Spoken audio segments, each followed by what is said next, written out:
Buongiorno bellezze, oggi micropittura dedicata alla primavera e alla mongolfiere, piccole miniature.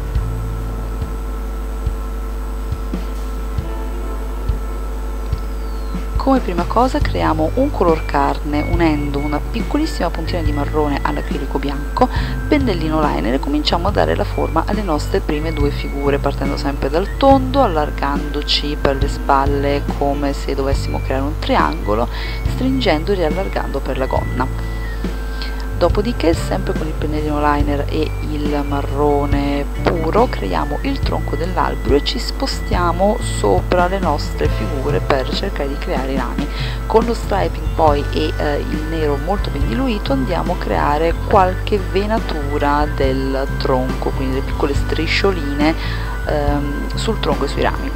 Dopodiché pennello a lingua di gatto e una puntina di verde al bianco e cominciamo a dare un primo colore al nostro prato, sempre sia sulla mano destra che sulla mano sinistra. A questo punto prendiamo il pennello tondo numero 2, un verde con una punta di giallo per creare un verde prato, e cominciamo a picchiettare sul verde creato precedentemente per fare un gioco di luce ed ombra, come vedete in foto, al solito sempre su entrambe le mani.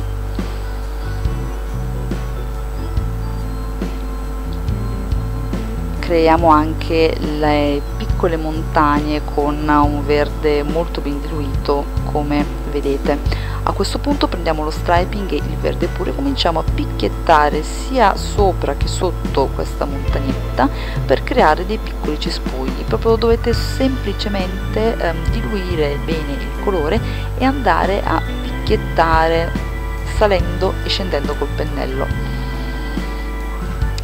sempre su entrambe le mani.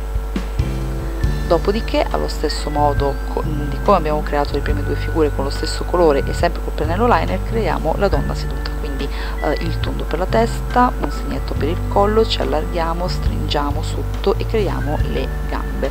La donna deve essere inginocchiata su quello che sarà il prato. Stessa cosa come sempre anche sull'altra mano. Come abbiamo fatto precedentemente, creiamo anche qui un tronco d'albero con i rami sia sulla destra che sulla sinistra e poi con lo striping il nero ben diluito creiamo le solite venature.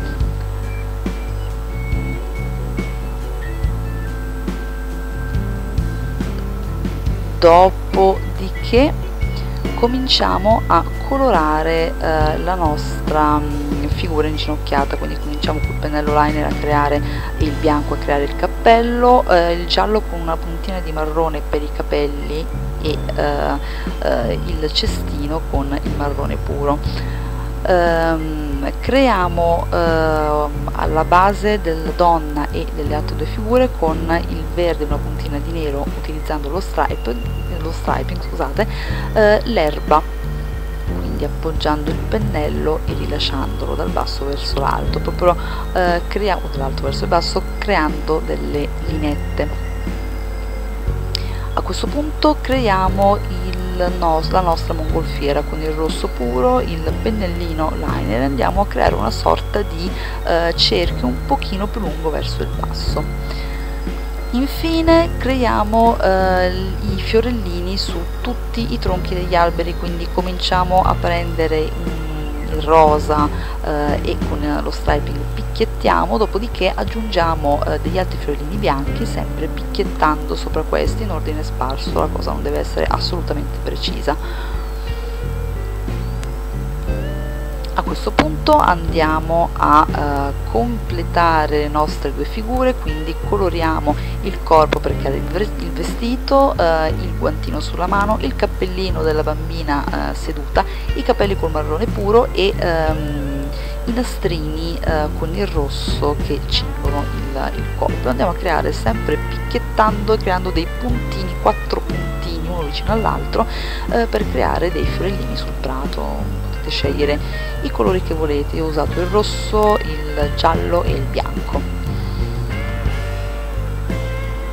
al solito il design è da ripetere su entrambe le mani, creiamo anche un piccolo fiorellino sul cappello della donna. Sui mignoli andiamo a creare un semplicissimo prato col verde prato appunto che abbiamo creato precedentemente, e realizzando dei fiorellini alla base e l'erba un pochino più scura.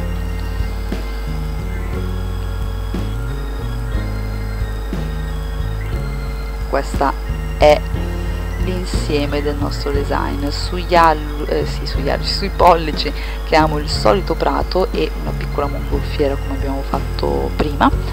Stendiamo una passata di top coat brillante. Ragazzi, il risultato è questo, sono delle vere e proprie miniature pittoriche, non sono difficilissime da fare, dovete soltanto abituarvi un po' ad usare il pennello.